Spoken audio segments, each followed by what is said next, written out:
আমার সাথে যদি বসতে চায় তাহলে আমি বসতে রাজি। তারা যদি এখনও আসতে চায়, কথা বলতে চায়, আমি তাদের সাথে কথা বলতে চাই, তাদের কথা শুনতে চাই, তাদের দাবির কী কী বাকি আছে আমি এটা শুনতে চাই, এবং যেটা আমাদের সাধ্যমতো সেটা আমি পূরণ করতে চাই। আমি এই সংঘাত চাই না। তারা যদি বসতে চায় আমার সঙ্গে, এই আন্দোলনকারীরা, কোটা আন্দোলনকারীরা, আমি তাদের সাথে বসবো, তাদের কথা শুনবো, তাদের দাবি দেওয়া এ পর্যন্ত যা মেনে নিয়েছে আরও কিছু আছে কিনা সেটা হয়তো শুনতে হবে। এবং আপনাদের সামনে আমি বলতে চাচ্ছি যেটা দেশবাসীরও জানা উচিত যে আমি কখনোই আমার দরজা বন্ধ করিনি। গণভবনের দরজা খোলা। যখনই এই আন্দোলনকারীরা কথা বলতে চায়, আলোচনা করে সমাধান করতে চায়, আমি তাদের সাথে নিজেই বসতে রাজি।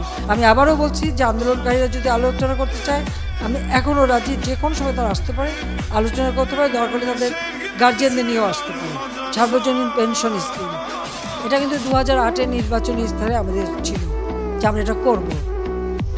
আমরা বহু সময় নিয়ে এটা অনেক চিন্তাভাবনা করে সার্বজনীন পেনশন স্কিমটা আমরা চালু করেছি, এবং সেখানে কিন্তু বিভিন্ন শ্রেণীর মানুষের জন্য বিভিন্নভাবে সুবিধা আমরা দিয়েছি। যে বিশ্ববিদ্যালয়, স্বায়ত্তশাসিত প্রতিষ্ঠান এবং প্রজাতন্ত্রের সকল বেতনভোগ কর্মচারীদের ক্ষেত্রে সার্বজনীন পেনশন ব্যবস্থায় অংশগ্রহণের বাধ্যবাধকতা বাতিল করে দিয়েছি, একবারে বাতিল করে দিয়েছি। বিচার বিভাগে যে তদন্ত কমিটি করেছিলাম, আমি কিন্তু কারো দাবির অপেক্ষা রাখিনি, কারণ আমি চাই যারা এর সঙ্গে জড়িত, সে যেই হোক, সে পুলিশই হোক বা অন্য যে কেউ হোক, যারা অস্ত্রধারী, যারা এই ধরনের ঘটনা ঘটায়, তাদের সকলেরই তদন্ত হোক, বিচার হোক। এবং এই যে সমস্ত জ্বালাও পোড়াও সবগুলি, শুধু ঢাকা না, যে কটা জায়গায় এই ধরনের ধ্বংসাত্মক কার্যকলাপ হয়েছে সেগুলি যেন তদন্ত করে যথাযথ বিচার হবে। তার জন্য আমি যে জুডিশিয়াল কমিটি করে দিয়েছিলাম, সেটা আরও 2 জন নিয়োগ দিয়ে এটাকে 3 সদস্য বিশিষ্ট আমরা করে তাদের কর্মপরিধিটাও বাড়ালাম, সময়টাও বাড়িয়ে দিলাম, যাতে যথাযথভাবে এটা তদন্ত হয়। কারণ আমি চাই যে ধরনের অন্যায় বা হত্যাকাণ্ড যারাই ঘটান, তারা তো আমার দেশের নাগরিক। সে পুলিশ হোক, একটা শিশু হোক, একটা মানুষ হোক, সে সন্ত্রাসী হোক, ডাকাত হোক বা ছাত্র হোক, যাই হোক, এ দেশের নাগরিক। আমি এর যথাযথ তদন্ত করে তাদের বিচার হবে, আমি সেটাই চাই। যে হত্যাকাণ্ডের সাথে জড়িতদের অবশ্যই বিচার করা হবে।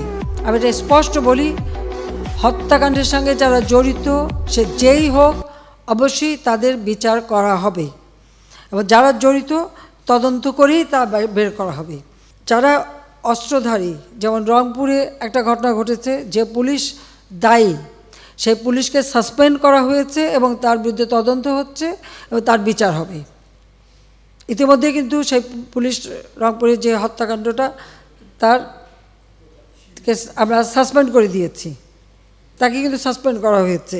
অ্যারেস্ট যারা করা হয়েছে তাদের মধ্য থেকে যারা ছাত্র ছিল, পরীক্ষার্থী, তাদের সবাইকে কিন্তু জামিন দিয়ে ছেড়ে দেওয়া হয়েছে।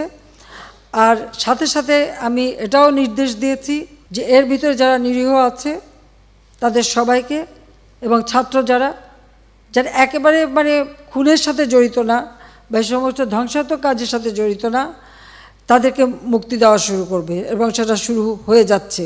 যারা যারা দোষী ঠিক তাদেরকে চিহ্নিত করে তারা থাকবে, কিন্তু বাকিরা যাতে মুক্তি পায় সে ব্যবস্থাটা কিন্তু আমরা করে